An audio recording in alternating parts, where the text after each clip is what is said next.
Can AI interfere with human mind and human spirituality? I mean, many of you know I'm a bit of a tech boy. So I do like these things and I do investigate them.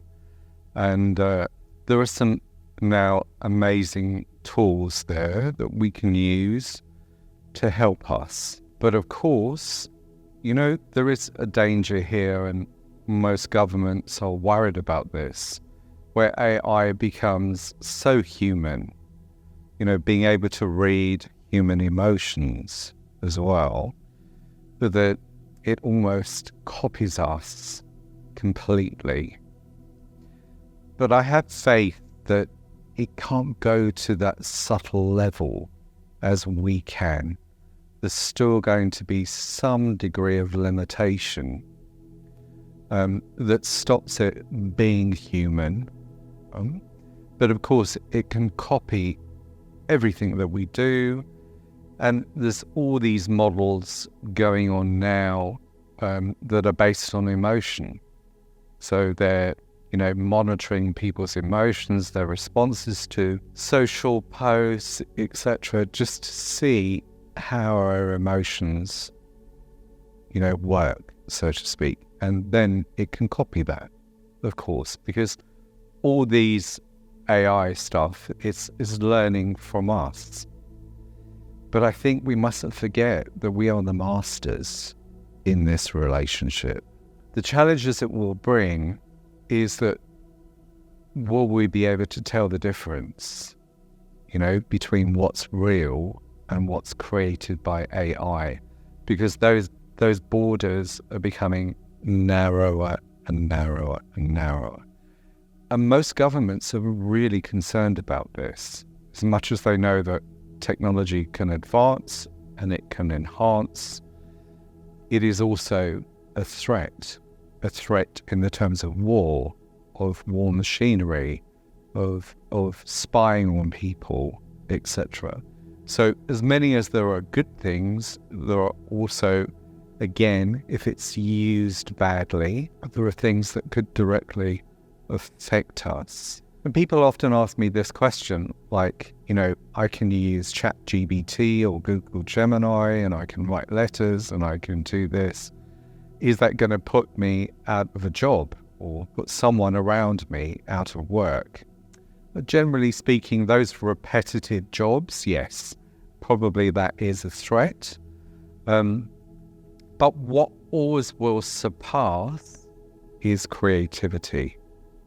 Because however clever these things are, and I've tried most of them and they are super clever, I can always take it to another level through my own experience, through my own understanding. So it's close and we should be concerned and we should watch these things.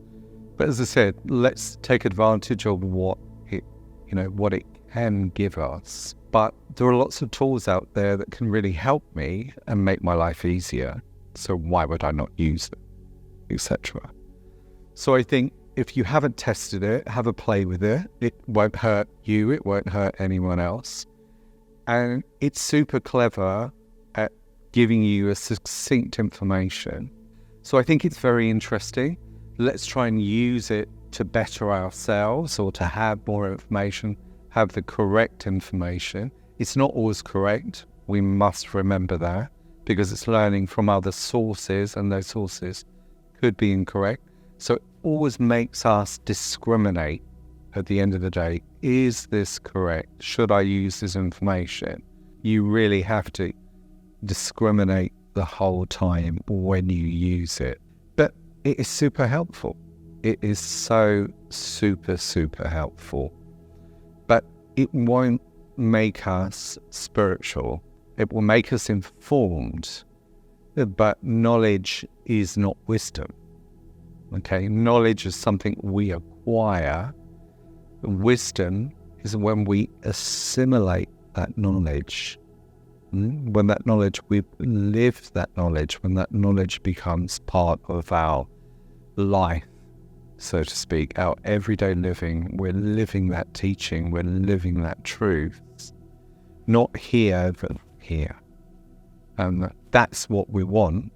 through the process of meditation, through the process of spiritual unfoldment, we start saying, it may please my mind, but does it touch my heart? How much truth is in this? So we start that process of discrimination, which is the big brother of common sense.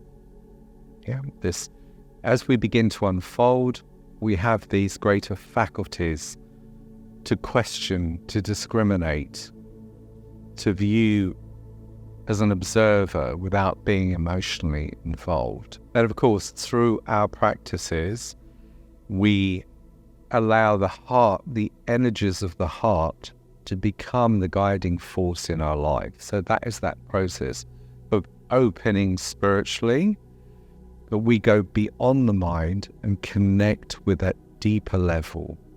And we bring that deeper level to the fore, so we are not then just guided by our ego self or the mind.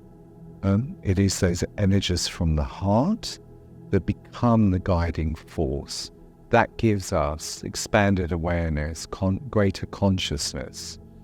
And we feel then closer to the universe, to nature, and to God, of course. So no AI system can give us that, but it might be instrumental in helping us understand things which will help us grow.